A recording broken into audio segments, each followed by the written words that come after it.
Hello, my name is Nathaniel Watkins, and this is Impact 2020. This is a show where we discuss recent topics that are going on in our community, topics from an African American perspective and from a Christian perspective. Before we get started, I just want to say from time to time, we've been doing this show for, I want to say, about maybe 2 months now. And we originally started so that we could talk uh, primarily coming off of the George Floyd protest. Um, and I would ask myself, how long is this going to last? How long am we're going to be able to have topics and we're going to be able to have things to talk about? I sit back and I say, well, um, you know, probably nothing's going to go on. And yet, every couple of weeks, something happens where it continues the conversation. Another tragedy happens, another situation happens, another person's life is lost. And so we're going to continue on. And it's because the world is continuing to give us a reason to be here. And hopefully one day there won't be a reason to be here and there won't be discussions or topics to discuss when it comes to racial injustice. It'll just be happy thoughts. But maybe that's a little bit impossible. But today we have some good guests with us. We have three guests who are going to talk about the different topics and the different issues that are going on right now in society. And so we have Stephen or Steve. We have Chris. And we have Javon. Fellas, how we doing? All right. What's happening? Thank you for joining us. I really appreciate it. We're just going to hop right into it. We got some good topics that we're going to talk about today. The first one we're going to talk about, though, is the tragedy that just happened of Chadwick Boseman. And for those who don't know, Chadwick Boseman, he's a very famous actor who died August 28th at the age of 43 after a 4-year battle with colon cancer. Now, you may think we normally talk about social injustice and things like that. Why are we talking about this? Because there's good reason. This is an actor who did significant black movies. He portrayed James Brown in Get Up. He portrayed the Supreme Court Justice Thurgood Marshall in the movie Marshall. He portrayed Jackie Robinson in the movie 42. And the most notable role that he had was Black Panther. Also, for those who may be thinking, oh, he want to do these big blockbusters, he did a Spike Lee movie just recently called The Five Bloods.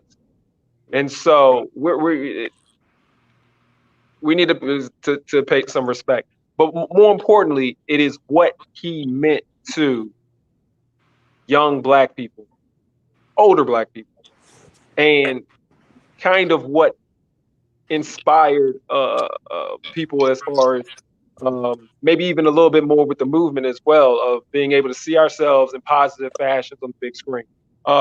So Steve, we want to go ahead and start with you and just talk about significance of Chadwick Boseman if you feel like there is something. Man, it's huge, man. It's humongous. If you guys didn't notice, I'm sitting in my loft with my Black Panther items hanging on the wall. And I actually, these things been hanging on my wall since the movie premiered. And the reason why, not only was he a dynamic actor, but it hurt a lot of us in the African American community. One, because he's a HBCU grad. He went to Howard University. He portrayed people that we grew up learning about in church, in school, more so in church for us. But we learned these characters that he brought to life. And I'm a comic book cat. I've been reading the comic books.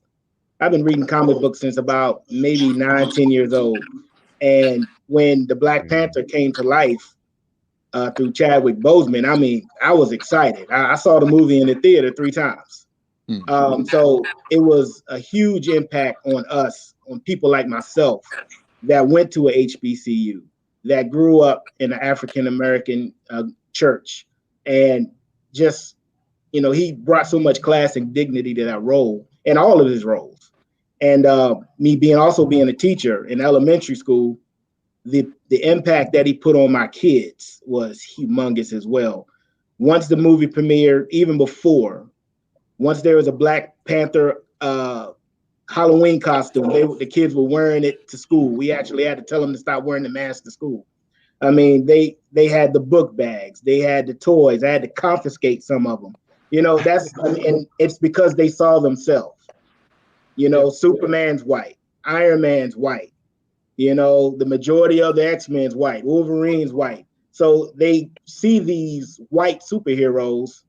Some are a little iffy, but when the Panther came, he was a king. He was royalty. And if you notice, he never said one curse word in any of the movies as the king. He was the epitome of class. He was royalty. And the kids saw themselves. Hey, I can do this. And I don't want to take all this time because the movie had such an impact, not only because of him and the other characters, but because of how African Americans visualize themselves, especially without a colonized America or colonized Africa, rather. So huge impact. Javon, Chris, any thoughts? So for me, man, he was major to me just because of. So I was following a brother when I first seen him play 42. When I seen him play as Jackie Robinson, that's when I started following him, and I just thought it was dope. So one thing about me, when I find an actor or actress that I like to find out everything about them. Just say, okay, I'm gonna invest in this person's product. I want to know like more about this person. So when I seen this guy was big into his heritage, like most of us will go to Ancestry.com and we'll find out, where he came from. But he's like, nah, I need to dig a little deeper. He want to know the tribe. He needed to know all these things.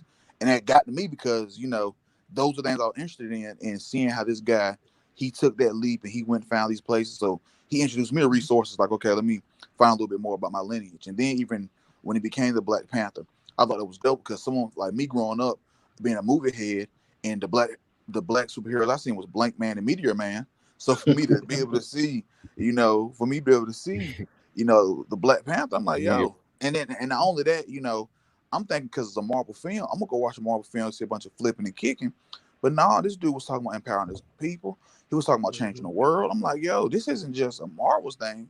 This is actually for the culture. So us losing him, the kind of man he was, what he stood for, him accepting the roles he wanted to take because he wanted to change the way we were viewed, the way Black men were viewed on camera. So he wouldn't take the role as a drug dealer or the role as a gangbanger. He wanted the role as somebody influential. I thought bro was super, super dope. And like you said, the fact he's HBCU grad, I love seeing that because, we have so many kids that feel like, our kids are now, they're going back towards HBCUs and they have been going there, but I want more of our kids who have those high GPAs, the real athletic ones, the ones who have those, I'm not gonna say the ones who have the futures per se, but the ones who people put on that pedestal. I want those kids to, go home to go to school. You know what I'm saying? They don't gotta go to PWIs. And seeing what he did, man, he was amazing. So losing him was definitely a tough one. Yeah. Chris. Yeah, I like 42, and he portrayed some of the greatest African American icons. Like, I don't think he got enough credit for what he did for James Brown. Yes, sir. That man, when you got a good actor, when you think about that person and the actor comes to mind, and he did that for James Brown. He did that. So like when I saw him, I saw James Brown, and the cultural impact he had playing the Black Panther, and like Steve said, it was humongous. I remember when everybody in my house was wearing black T-shirts and people were wearing dashikis. It was almost like a cultural revolution when Black Panther came out, and I was very proud of his success, and I was glad to see him. I was sad to hear, that he passed, and how he passed. He passed with, a disease that is silently plaguing the community, and so it's, it was sad and unexpected, but he definitely left a lasting impact on the acting game and the movie game. And he inspired a whole generation of black kids that, you know what, I can do this. You know, he made Wakanda a reality for a lot of kids. And so, and, you know, and Yep. my kids go to a STEM school. So, you know, one day they may be able to create some of that technology that we saw in Wakanda. So, and, you know, movies kind of forecast the future. And so I think what he did in that role is he elevated some future kings and queens for our people. And I'm sad that he had to go. So much respect to his family for sharing him while he was here. And I wish his family the best. And he's gonna live forever. Like the Right. Black Panther's gonna be here forever. Right. Yeah. You know, it's been a tough year for us. I'll just say it like that. You know, with Kobe. You know, you look at Chadwick Boseman. You know, you look at John Lewis. You just look at a lot. This has been a rough year, and it's also been a rough year when it comes to situations such as George Floyd. And you know, we're just sitting here in the middle of this, and then all of a sudden, the Jacob Blake situation happens. And for those who don't know, 29-year-old man who was shot at 7 times in the back, 4 of which landed, as he was walking into his car with a confrontational situation with the police, but walking into his car in front of his 3 kids. We also saw that the NBA, the Milwaukee Bucks, decided not to come out and play basketball during one of their playoff games to basically protest or bring light to some of the social injustice that's been going on, especially connected to the Blake situation. Some thoughts. What do you think first about the Jacob Blake situation, and then what do you think about the NBA, the players boycotting and actually getting 3 days of the playoffs actually shut down and rescheduled, which led to a lot of people talking about the topic. Javon, let me start off with you. What do you think about this? Just give me your general thoughts on the situation. It's you know, crazy part about it is it's like one of those, here we go again. And when I say here we go again, it's almost like you kind of expect it. It kind of continue. You kind of expect it. You know what I'm saying? It happens so much. Again, every other week, every other month, it's a different one of us, you know, getting shot, getting, you know, it's either a knee in your neck, or, you know, they're kicking your door down. It's something. So every other week. So it's something that's, you know, it's something that you kind of expect a whole lot. And that's the harsh reality. You know, I never want to get comfortable with accepting something or expecting something that's not okay. You know what I'm saying? I never want to get to a place where my kids have to kind of expect to live in a world where these things are just going to happen. But because it's constantly happening so much, and it's like people still don't get it, no one's still changing. It's like, is this the new norm, or is this just normal? You know what I'm saying? And for me, being a 35-year-old male, and you know, hearing my grandfather, hearing my grandmama talk about, you know, their times during the civil rights movement, and me living now in the 2020, and it's almost like times are the same versus segregation. It's like, wow, you know, I don't know. So like I said, it's uncomfortable times, but it's more uncomfortable because when your peers or other people just still don't get it, it kind of gets to you. And then with the NBA, with them boycotting, I was all for that. Now, I would prefer they just would have said, we're done playing, period. You know, I would prefer they would scrap the whole playoffs. Now, don't get me wrong, you know, I hate missing sports and all, but I would prefer they just say, you know what, we're done. We're not playing at all. You know, we good. That's what I would prefer versus the 3 games. But, you know, I'm definitely glad to see our entertainers. I'm definitely glad to see those people taking a stand, because, you know, that platform is a platform. People like myself, you know, I mean, we have the platform here, which is amazing. But having that platform that they have and them taking a stand, I thought that was a big deal. I'm not going to discredit it. Steve, let me jump on you. How do you feel about, did the players make the right decision of not playing? Did they make the right decision to go back? How do you feel about that? Well, like Javon said, I'm a hardcore NBA fan, and we've all missed sports. Like it's been. I mean, the drought was serious. Yes, sir. I mean, I was, I had the shakes, withdrawal, So, like, with them doing that, like, I'm all for it. It makes sense. Like, it happened in Wisconsin, the Bucks, that's where they are. So, it made sense. I wasn't upset at it. But, like Javon said, like, hey, just throw in the towel. Because they've been bringing a lot of attention. The NBA is really good with bringing the attention to what's going on. Now, it was a little disappointment. Like, hey, just do it or don't do it. And I also understand some of the players. Charles Barkley said this on TNT last week. Some of the guys actually need to play so they can get paid. The players get paid per game. LeBron's good. JaVale, McGee might not be as good as LeBron. You know what I'm saying? And, like you got these other cats, the rookies that only are making a few $1,000s. So you have, I understand the economical standpoint for some of the players, but if you really think about it, they're okay.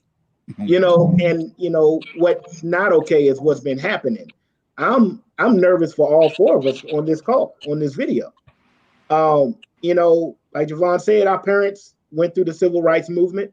They've seen some things we've never seen, never probably will see. But like Will Smith said, this has never stopped happening. It's just getting filmed. Mm-hmm. Like it's been happening since we got here in 1619. We've been over-sexualized. We've been raped. We've been sold. We've been cattle. And now it's like, it's just continuing on down through the generations. Mm-hmm. The slave owners, the slave masters made money off of us. When slavery was over, they were making money off of us doing sharecropping. Like there was no share. I don't know what the share was about. Sharecropping. They didn't share anything. And then, then the criminal thing happened where Chris can elaborate on this. What amendment was it where they can arrest us for anything and they would make us pretty much work in the fields again like we were slaves, and they would pretty much push the envelope on what we would do or what we wouldn't do. So that means we were over criminalized, and we're still over criminalized because of our past. And it's just, we have to be everyone has to be aware of what's happening and what the NBA has been doing. They have been making everybody look at it. And it also shows the power that we as African Americans have. If we stop something, it's like everybody's like, oh, snap. Mm-hmm. This is different. So when basketball stopped, everybody was like, oh, snap. But at the same time, they're playing again. So it's like, oh, it'll only be like this for a few days. And that's when I think you're making a very good point there. So Chris, here's the statement. What we did was we gave you a warning shot. We hit you across the face and let you know if we want to, we got some power. Do you think that's what the NBA players were doing by just giving them that warning shot, or how do you feel? All right. My views on this one are a little bit maybe complicated.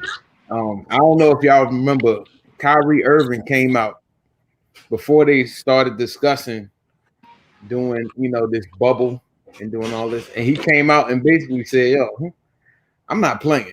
Like, one, you asking me to put my health at risk, and all of this other stuff is going on. And he said, I'm not. And basically he said, I'm not going to be your slave for this. Like, I'm good without the basketball. And he tried to encourage other players. And Charles Barkley came out and said, Kyrie needs to stop because the game needs to keep going. And a lot of people came against him because, Kyrie's like the Kanye of the NBA. Mm-hmm. So, but, and I agree with him then.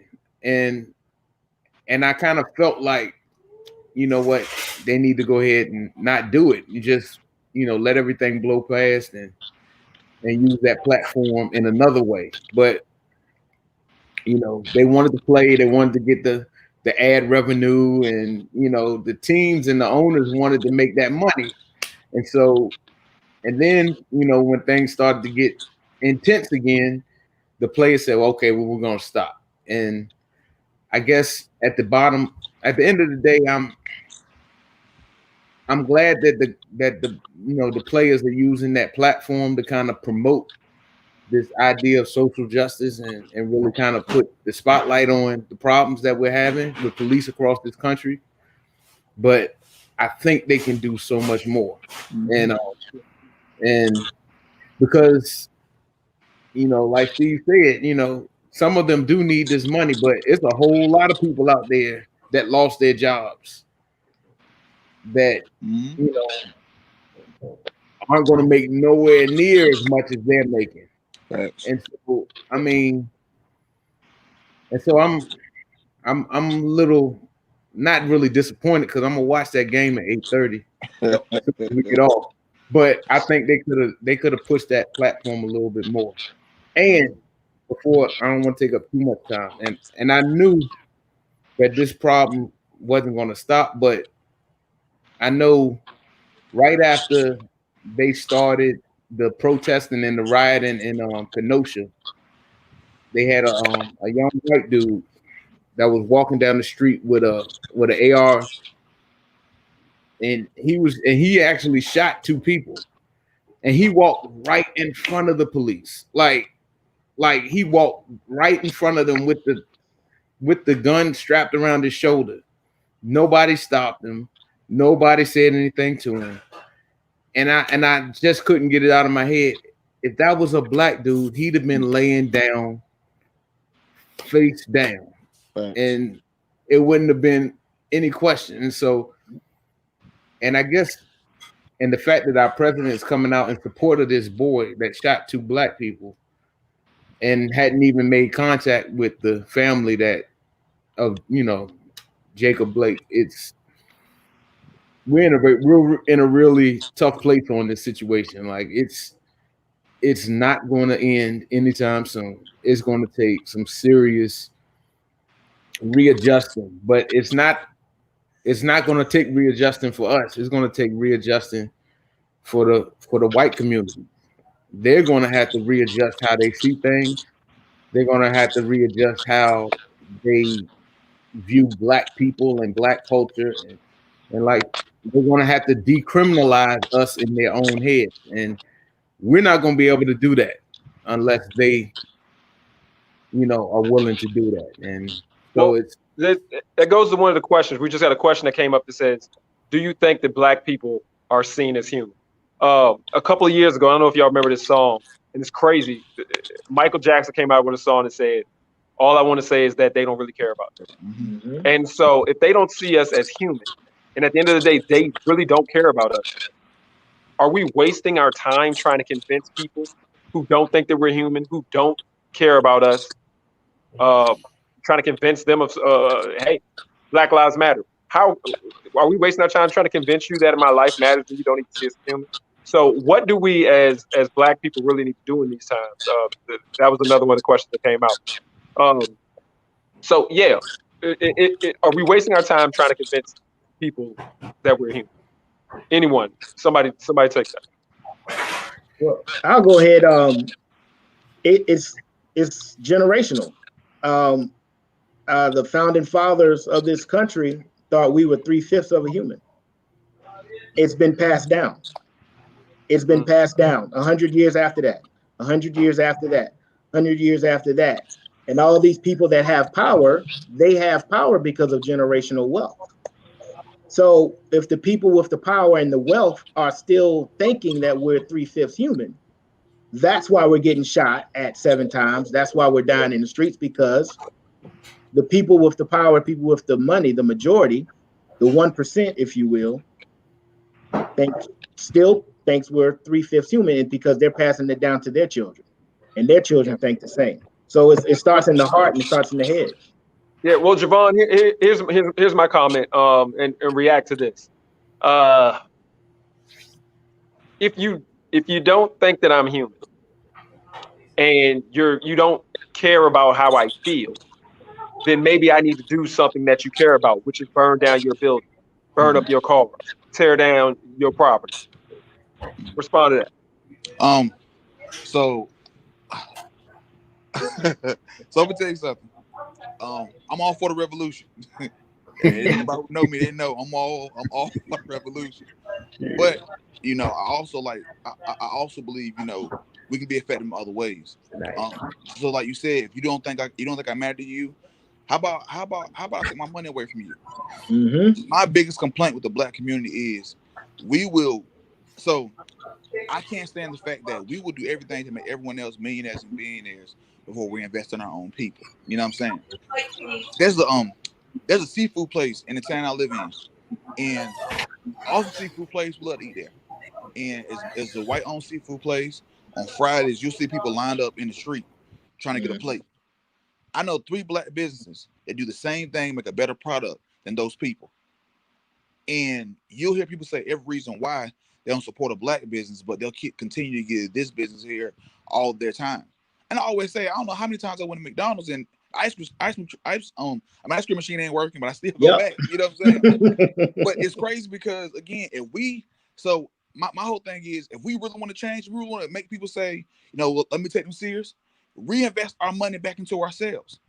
Again, I'm always gonna say something about athletes, but if our same black kids, because if you see now, you'll hear LSU, Alabama, they're whining because they're losing so much money because they can't play football. Mm-hmm. Now, all the HBCUs, every HBCU I know that's losing money because of football, that wasn't their priority number one. Their main thing is they want to figure out how they're gonna make sure the students can still come back to school or get their education. That was their first thing. They didn't care nothing. Sports is cool, but your students first. So it makes me think, dang, these people mad because their black boys can't run up and down their fields or can't jump on their basketball courts. I always say if Zion and everyone who played for Duke last year and everyone who played for Chapel Hill last year with the A&T and Central and made the Aggie Eagle Classic for real, that would have changed the whole game. You know what I'm saying? But again, we had to take ourselves back, take our culture back. You know what I'm saying? Somebody said before, they make us hate ourselves, but love their wealth. You know what I'm saying? And we love, like, I don't know, I just feel like if we put more emphasis on us, if we stop materializing what they have and bring them back to our communities, then we don't got to worry about them. Don't look for our change. Don't look for our change. That's good point. Good point. I really like that, Chris. Similar to you, similar question to you. I always use this same saying. I use it to death. You fooling yourself if you gonna teach a dog how to meow. Dogs bark. So you fooling yourself if you gonna teach a racist person to stop being racist. That's what they do. So what do we need to do other than trying to convince somebody who's a racist to stop being racist, which doesn't make any sense? What we need to do? And Javon made good points. We need to make sure that we reinvest in our own. What do you think? Well, I do believe that we need to reinvest in ourselves, and we need to take our dollars and spend it on people that appreciate and love our business, and want to see our communities flourish and prosper. But like you're saying, like racism is something that has to be bled out. Yeah. And that sounded a little vicious, but it really does. It has to be bled out. And I was actually having these thoughts a couple of days ago. If you think about Brazil, you think about a country like Brazil, your typical Brazilian person is a person of brown skin origin.